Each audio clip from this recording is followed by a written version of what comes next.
आज हम सीखेंगे तुल्य अनुपात।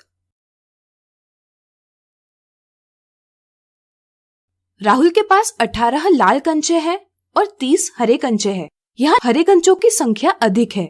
क्या आप बता सकते हैं यहाँ लाल कंचों की संख्या हरे कंचों की संख्या के कितने गुना है? सोचिए सोचिए। चलिए हम बताते हैं। यहाँ अगर हमें हरे कंचों की संख्या यानी 30 को 18/30 से गुणा करेंगे तो हमें लाल कंचों की संख्या यानी 18 प्राप्त होगी। इसलिए हम कह सकते हैं कि लाल कंचों की संख्या हरे कंचों की संख्या के 18/30 गुना है। या इसी को हम कह सकते हैं कि लाल कंचों की संख्या हरे कंचों की संख्या का 18/30 भाग है। यहाँ हमने दो राशियों की एक राशि दूसरी राशि का कितना भाग है या एक राशि दूसरी राशि के कितने गुना है इस प्रकार तुलना की है। ऐसी तुलना जो हमें बताती है कि एक राशि दूसरी राशि का कितना भाग है या एक राशि दूसरी राशि के कितने गुना है, अनुपात यानी रेशियो कहलाती है।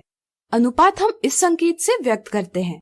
जैसे यहाँ लाल कंचों की संख्या का हरे कंचों की संख्या से अनुपात है 18:30, जिससे पता चलता है कि लाल कंचों की संख्या हरे कंचों की संख्या के 18/30 गुना है।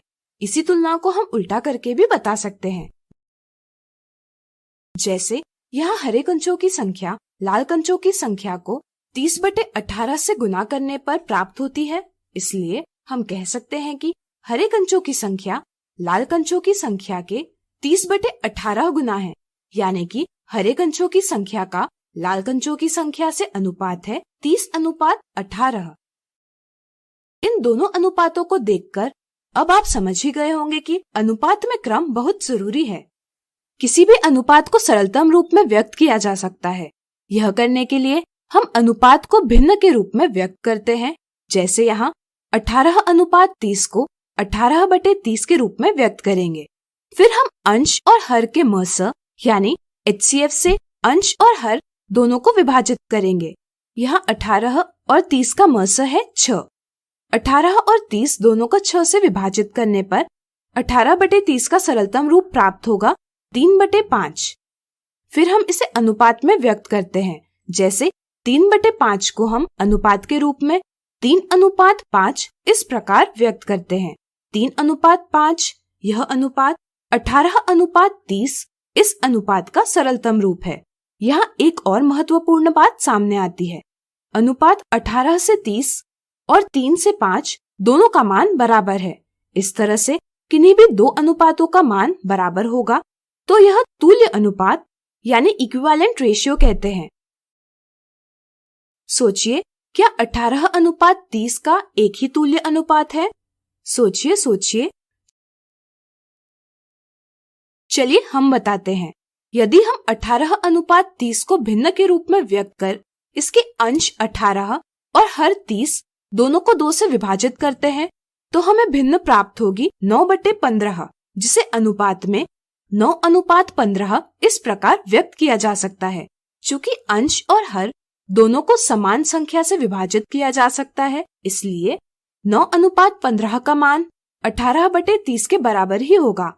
यानी कि 9/15 भी 18/30 की तुल्य भिन्न है। या अनुपात के रूप में इसे ही हम कहेंगे 9:15 भी 18:30 की एक तुल्य अनुपात है। इस तरह से अगर हम 18/30 में 18 और 30 दोनों को 2 से गुणा करेंगे तो हमें भिन्न प्राप्त होगी 36/60, यानी कि अनुपात 36:60। यह भी 18:30 की एक तुल्य अनुपात है। इस तरह से अब हम कह सकते हैं कि किसी अनुपात की अनेक तुल्य अनुपात हो सकती है। अब सोचिए, आपको दो अनुपात दिए हैं, जैसे 9:15 और 6:10। अगर हमें इनकी तुलना करनी होगी तो यह हम कैसे करेंगे? सोचिए सोचिए। आपने बिल्कुल सही सोचा। पहले हम इन्हें भिन्न के रूप में व्यक्त करेंगे, फिर इन्हें समान हर वाले भिन्न में परिवर्तित करेंगे। चूँकि दोनों भिन्नों का हर यानी 15 और 10 का लस यानी LCM है 30, इसलिए हम दोनों भिन्नों का हर 30 करेंगे ताकि इनके अंश की तुलना हो सके। 9/15 का हर 30 बनाने के लिए हम अंश और हर दोनों को 2 से गुना करेंगे। इससे हमें भिन्न प्राप्त होगी 18/30। ठीक इसी प्रकार 6/10 के अंश और हर दोनों को 3 से गुना कर हमें भिन्न प्राप्त होगी 18/30। अगर हर बराबर करने पर अंश भी बराबर हो जाते हैं तो हम कहते हैं कि दोनों अनुपात तुल्य अनुपात है। इसीलिए हम कह सकते हैं कि 9:15 और 6:10 दोनों तुल्य अनुपात है। अब आइए 1:3 और 3:4 की तुलना करें। इन्हें हम भिन्नों के रूप में व्यक्त करेंगे। यहाँ हर 3 और हर 4 का लस है 12, इसलिए दोनों भिन्नों का हर 12 करेंगे। 1/3 गुना 4/4 बराबर 4/12 और 3/4 गुना 3/3 बराबर 9/12। अब यहाँ दोनों भिन्न बराबर नहीं है, बल्कि 4/12 9/12 से छोटी है। इसलिए 1:3 और 3:4 तुल्य अनुपात नहीं है। जब 2 अनुपात तुल्य अनुपात होते हैं तो वे समानुपात यानी प्रपोर्शन में होते हैं। जैसे 9:15 और 6:10 तुल्य अनुपात है, इसलिए वे समानुपात में हैं, जिसे हम इस प्रकार व्यक्त करते हैं। समानुपात के किसी भी कथन में 4 राशियां क्रम में व्यक्त की जाती है और इन चारों राशियों को हम पद यानी टर्म कहते हैं। इन चारों पदों में से पहले और चौथे पद को चरम पद या सिरों के पद यानी एक्सट्रीम टर्म्स कहते हैं, जबकि दूसरे और तीसरे पद को मध्य पद यानी मिडिल टर्म्स कहते हैं। इस तरह से अब आप तुल्य अनुपात की अवधारणा समझ गए होंगे। क्या आप तुल्य अनुपात के कुछ उदाहरण सोच पाएंगे? प्रयास कीजिए। आज हम देखेंगे तुल्य अनुपात के उदाहरण।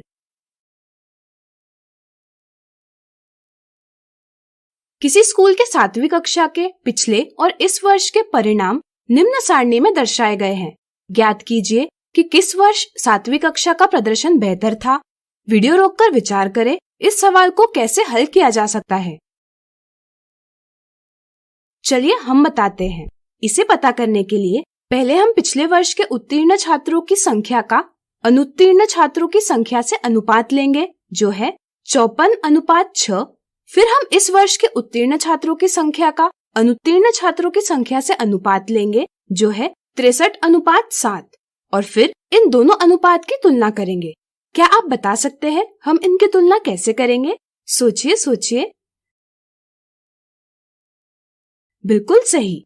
2 अनुपात तुल्य अनुपात है या नहीं पता करने के लिए हम दोनों अनुपातों को भिन्न रूप में व्यक्त करते हैं। जैसे 54:6 को 54/6 के रूप में और 63:7 को 63/7 के रूप में व्यक्त करेंगे। फिर इन्हें समान हर वाले भिन्नों में परिवर्तित करेंगे। जैसे यहाँ हम देखते हैं कि 54 को 6 से भाग दिया जा सकता है, जिससे भिन्न बन जाएगी 9/1। इसी प्रकार 63 को 7 से भाग दिया जा सकता है, इससे भिन्न बन जाएगी 9/1। अब भिन्नों का हर बराबर है, इसलिए हम इनके अंशों की तुलना करेंगे। यहाँ हम देखते हैं कि दोनों अंश बराबर है, इसलिए दोनों भिन्न बराबर है। हम कह सकते हैं कि 54/6 बराबर 63/7, यानी कि दोनों तुल्य भिन्न यानी इक्विवेलेंट फ्रैक्शन है। इस तरह से 54:6 बराबर 63:7 है। इसलिए हम कह सकते हैं कि 7वीं कक्षा का प्रदर्शन पिछले वर्ष और इस वर्ष समान था। अगला उदाहरण, रमेश 20 मिनट में 5 किलोमीटर की दूरी तय करता है। तो बताइए रमेश उतनी ही गति से 2 घंटे में कितनी दूरी तय कर पाएगा? रमेश 2 घंटे में कितनी दूरी तय कर पाएगा, यह हम एक विधि यानी यूनिटरी मेथड के प्रयोग से पता कर सकते हैं। इस विधि से पहले हम एक इकाई का मान प्राप्त करते हैं और फिर इस मान से जितनी इकाइयों का मान चाहिए वह पता करते हैं। इस तरह यहाँ पहले हम पता करेंगे कि रमेश 1 मिनट में कितनी दूरी तय करता है। चूंकि वह 20 मिनट में 5 किलोमीटर की दूरी तय करता है, इसलिए 1 मिनट में 5/20 किलोमीटर की दूरी तय करता होगा, यानी कि 1/4 किलोमीटर की दूरी तय करता होगा। हमें 2 घंटे में कितनी दूरी तय करता है यह पता करना है। 2 घंटे बराबर 2 गुना 60 बराबर 120 मिनट, इसलिए 2 घंटे में तय की जाने वाली दूरी बराबर 1 मिनट में तय की जाने वाली दूरी यानी कि 1/4 गुना 120 बराबर 30 किलोमीटर। इसलिए रमेश 120 मिनट यानी 2 घंटे में 30 किलोमीटर की दूरी तय करेगा। आइए इसी उदाहरण की राशियों को समानुपात यानी प्रपोर्शन के उपयोग से हल करें। चूंकि हम जानते हैं कि दोनों स्थितियों में गति समान है, इसलिए हम कह सकते हैं कि यहाँ दोनों स्थितियों में समय और दूरी का संबंध समानुपात में है। यानी कि पहली स्थिति का समय अनुपात दूसरी स्थिति का समय बराबर पहली स्थिति की दूरी अनुपात दूसरी स्थिति की दूरी। पहली स्थिति का समय 20 मिनट है और दूसरी स्थिति का समय 2 घंटे है, लेकिन अनुपात में व्यक्त करते समय इसे 2 गुना 60 बराबर 120 मिनटों में व्यक्त करेंगे। सोचिए यह हम क्यों कर रहे हैं? सोचिए। बिल्कुल सही, क्योंकि अनुपात में दोनों राशियों की इकाइयां बराबर होनी चाहिए। इसलिए अनुपात में पहली स्थिति का समय होगा 20 और दूसरी स्थिति का समय होगा 120। इस तरह पहली स्थिति में दूरी तय की जा रही है 5 किलोमीटर और दूसरी स्थिति में दूरी हमें पता करनी है।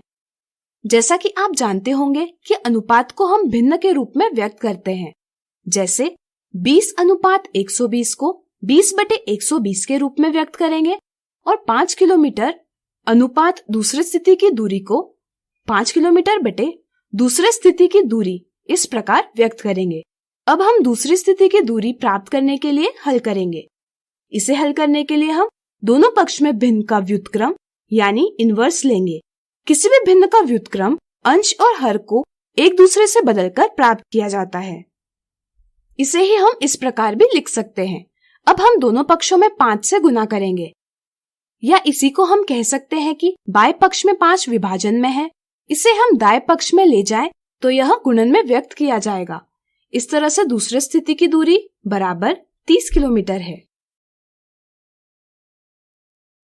इस तरह से अब आप जान गए होंगे कि कैसे हम समानुपात के उदाहरण को एक विधि और समानुपात से हल कर सकते हैं। आज हम देखेंगे तुल्य अनुपात से संबंधित मिथ्या धारणाएं। मिथ्या धारणा 1। अध्यापक ने कक्षा में पूछा, क्या 5:8 और 9:12 तुल्य अनुपात यानी इक्विवेलेंट रेशियो है? इस पर मीरा ने जवाब दिया हाँ, जबकि मनीषा ने जवाब दिया नहीं। तो बताइए किसने सही जवाब दिया? बच्चे 5:8 को भिन्न 5/8 के रूप में व्यक्त करते हैं और 9:12 को भिन्न 9/12 के रूप में व्यक्त करते हैं। वे यह देखते हैं कि 8 ऋण 5 बराबर 3 है। इसी तरह 12 ऋण 9 भी 3 ही है। इसलिए वे समझते हैं कि 5:8 और 9:12 तुल्य अनुपात यानी इक्विवेलेंट रेशियो है। यह एक गलत समझ है। इस तरह से मीरा का जवाब गलत है, यानी कि दिए सवाल का ऑप्शन 1 यह गलत जवाब है। यह मनीषा की समझ सही है, क्योंकि 5:8 और 9:12 को 5/8 और 9/12 इस प्रकार व्यक्त किया जा सकता है। फिर इनके हर बराबर करने के लिए हम 8 और 12 का लसब पता करेंगे, जो है 24। इसलिए हम दोनों भिन्नों का हर 24 करेंगे। यह करने के लिए हम 5/8 के अंश और हर दोनों को 3 से गुणा करेंगे और 9/12 के अंश और हर दोनों को 2 से गुणा करेंगे। इससे हमें भिन्न प्राप्त होगी 15/24 और 18/24। जैसा कि आप देख सकते हैं दोनों भिन्नों के हर बराबर है, लेकिन अंश बराबर नहीं है। यहाँ 15/24 18/24 से छोटी है। इसलिए हम कह सकते हैं कि 5:8 और 9:12 तुल्य अनुपात यानी इक्विवेलेंट रेशियो नहीं है। मिथ्या धारणा 2। अनुपात 18 से 36 की अनुपात 16 से 32 के साथ तुलना निम्नलिखित में से कौन से कथन से व्यक्त होती है? तुल्य अनुपात की सही समझ नहीं होने की वजह से कई बार हम कुछ गलतियां कर जाते हैं। जैसे कुछ बच्चों की समझ होती है कि यहाँ 18 16 से बड़ी संख्या है और 36 भी 32 से बड़ी संख्या है। इसलिए 18:36 16:32 से बड़ा है। 2 अनुपात की इस प्रकार तुलना करना गलत है। इससे गलत जवाब दिया जाता है ऑप्शन 1। सही हल प्राप्त करने के लिए हमें पहले दोनों अनुपातों को भिन्नों में व्यक्त कर इनके हर बराबर करने होंगे। 18:36 बराबर 18/36 बराबर 1/2 और 16:32 बराबर 16/32 बराबर 1/2। चूंकि दोनों भिन्नों का मान बराबर है, इसलिए 18:36 बराबर है 16:32 के, यानी कि दोनों अनुपात यहाँ तुल्य अनुपात है। इसलिए सही जवाब है ऑप्शन 2। उम्मीद है आपको दी मिथ्या धारणाएं समझ गई होगी और अब आप प्रश्न हल करते हुए ऐसी गलतियां नहीं करेंगे। पिछले वीडियो में हमने देखा प्रतिशत का अर्थ है प्रति 100। आज हम देखेंगे प्रतिशतता के उदाहरण।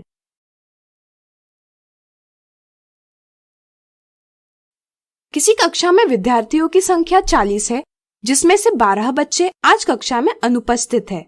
तो अनुपस्थित और उपस्थित बच्चों का प्रतिशत ज्ञात कीजिए। कक्षा में विद्यार्थियों की कुल संख्या बराबर 40 है। अनुपस्थित विद्यार्थियों की संख्या बराबर 12 है। इसलिए अनुपस्थित विद्यार्थियों की संख्या कुल विद्यार्थियों की संख्या का 12/40 भाग है। इसे प्रतिशत में व्यक्त करने के लिए हमें भिन्न के हर को 100 बनाना होगा। इसके लिए हम 12/40 को 100 से गुना और 100 से ही विभाजित करेंगे ताकि भिन्न का मान ना बदले।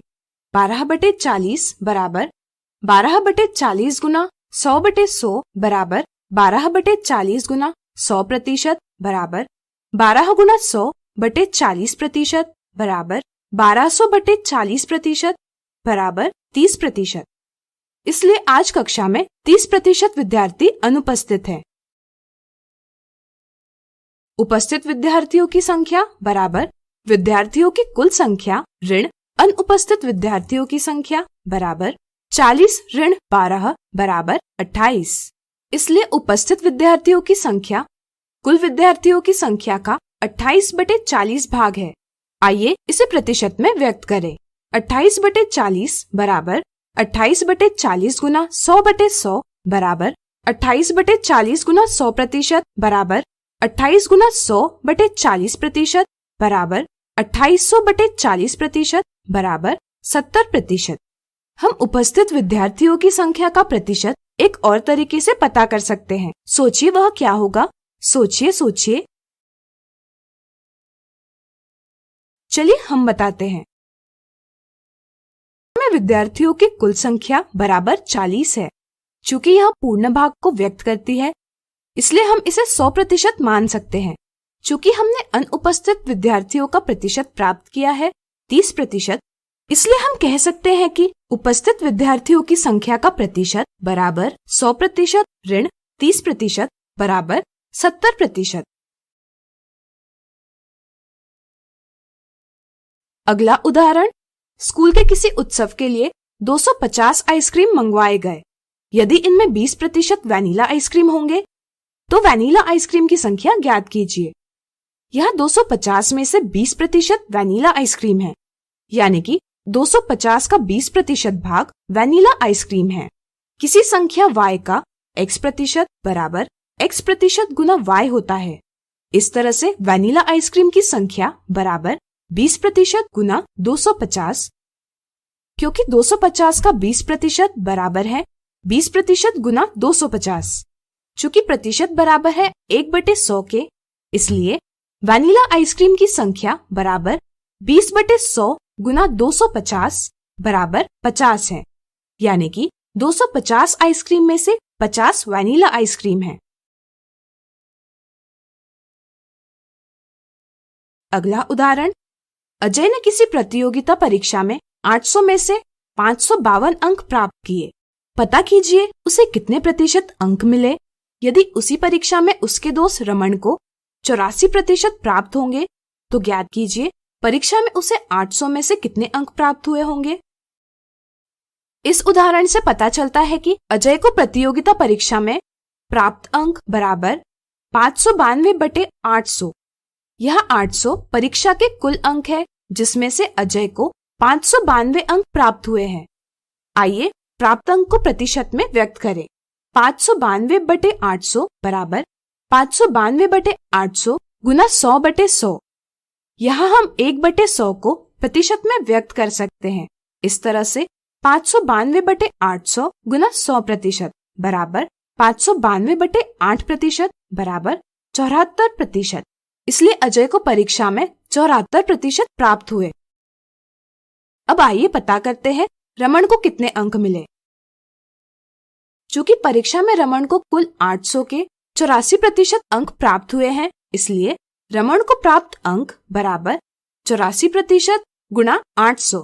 चूंकि प्रतिशत बराबर 1/100 है, इसलिए 84% बराबर 84/100।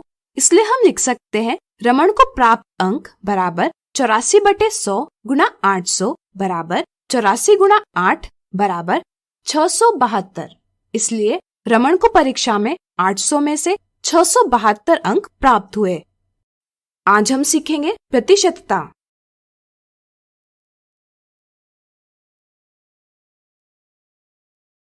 यहाँ देखिए, यहाँ 3 पीले रंग की गाड़ियां हैं और 2 नीले रंग की गाड़ियां हैं। अगर हम कुल 5 गाड़ियों को एक पूर्ण माने तो पीले रंग की गाड़ियां कुल गाड़ियों का कौन सा भाग है? सोचिए सोचिए। सही सोचा।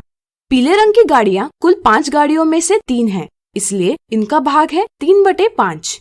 सोचिए, अगर हमें इस भिन्न यानी फ्रैक्शन को 100 बराबर भागों वाले वर्ग से निरूपित करना है तो यह हम कैसे करेंगे?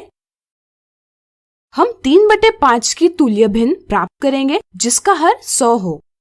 इसके लिए हम 3/5 के अंश और हर दोनों को 20 से गुणा करेंगे। इससे हमें 3/5 की तुल्य भिन्न प्राप्त होगी 60/100। अब हम 100 बराबर भागों में से 60 भागों को छायांकित करेंगे। इस तरह से हमने 3/5 को 100 बराबर भागों वाले वर्ग में निरूपित किया है। यहाँ 60 ऐसी भिन्न का अंश है जिसका हर 100 है। जिस भिन्न का हर 100 हो उसका अंश प्रतिशत कहलाता है। इसे हम इस प्रकार लिखते हैं और पढ़ते हैं 60%। लेकिन हम 60/100 को 60 शतांश भी पढ़ते हैं। शतांश शब्द बना है 2 शब्दों से, शत और अंश। शत का अर्थ है 100। इस तरह से शतांश का अर्थ है 100 का अंश यानी 100 में से। चाहे हम शतांश शब्द का प्रयोग करें या प्रतिशत, दोनों का अर्थ है प्रति 100 यानी 100 में से।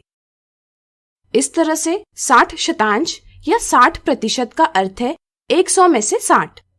चूंकि यह अंश 100 में से लिए गए भागों को भी व्यक्त करता है, इसलिए हम कह सकते हैं कि प्रतिशत यानी परसेंट पूर्ण के 100 बराबर भागों में से लिए गए भागों को निरूपित करता है। अब आइए पता करते हैं गणित में प्रतिशत कैसे ज्ञात करें। मान लीजिए एक बैग में 5 लाल गेंदे हैं, 6 नीली गेंदे और 9 पीली गेंदे हैं। आइए प्रत्येक रंग की गेंद का प्रतिशत ज्ञात करें। सबसे पहले हम कुल गेंदे ज्ञात करेंगे। यहाँ 5 धन 6 धन 9 का योग है 20, यानी कि 20 में से 5 लाल गेंदे हैं जिसे हम भिन्न 5/20 से निरूपित करेंगे। इस प्रकार क्या आप बता सकते हैं नीली गेंदों की संख्या और पीली गेंदों की संख्या को भिन्न के रूप में कैसे व्यक्त करेंगे? सोचिए सोचिए। सही सोचा। 20 में से 6 नीली गेंदे हैं, इसलिए इनकी भिन्न होगी 6/20 और 20 में से 9 पीली गेंदे हैं, इसलिए इनकी भिन्न होगी 9/20। चलिए पहले हम कुल गेंदों में लाल गेंदों का प्रतिशत ज्ञात करें। इसके लिए पहले हम 5/20 भिन्न को उसकी तुल्य भिन्न यानी इक्विवेलेंट फ्रैक्शन में बदलना होगा जिसका हर 100 हो। सोचिए यह हम कैसे करेंगे? सोचिए सोचिए। चलिए हम बताते हैं। हम 5/20 के अंश और हर दोनों को 5 से गुणा करेंगे। इससे हमें 5/20 की तुल्य भिन्न प्राप्त होगी 25/100। प्रतिशत उस भिन्न का अंश होता है जिसका हर 100 है। इस तरह से भिन्न 25/100 का हर 100 है और अंश 25 है, इसलिए हम इसे 25% कहेंगे और इस तरह लिखेंगे। परिवर्तन करने का एक और तरीका है। इसे हम नीली गेंदों का प्रतिशत प्राप्त करते हुए समझेंगे। यहाँ नीली गेंदों की भिन्न है 6/20। हम इसके अंश और हर दोनों को 100 से गुणा करेंगे। 6/20 गुणा 100/100। चूंकि हम समान संख्या से अंश और हर को गुणा कर रहे हैं, इसलिए भिन्न का मान नहीं बदलेगा। अब हम इसे 6 गुणा 100/20 गुणा 1/100 लिख सकते हैं। 1/100 यानी 1%, जिसे हम प्रतिशत इस चिन्ह से दर्शाएंगे। हल करने पर हमें ज्ञात होगा नीली गेंदें कुल गेंदों में से 30% है। यह तरीका उन स्थितियों में बहुत कारगर है जहां भिन्न के हर को 100 बनाने में कठिनाई हो। जैसे 4/15 को प्रतिशत में व्यक्त करने के लिए हम इसे 100/100 से गुणा करेंगे, बराबर 4 गुणा 100/15 गुणा 1/100 बराबर 400/15% बराबर 26 और 2/3%। इस तरह अब आप समझ ही गए होंगे कि कैसे हम किसी भिन्न को प्रतिशत में व्यक्त करते हैं। तो क्या अब आप पीली गेंदों का प्रतिशत ज्ञात कर पाएंगे? प्रयास कीजिए। तो आज हमने सीखा प्रतिशतता। अगले वीडियो में कुछ और उदाहरणों से इसे और अच्छे से समझेंगे।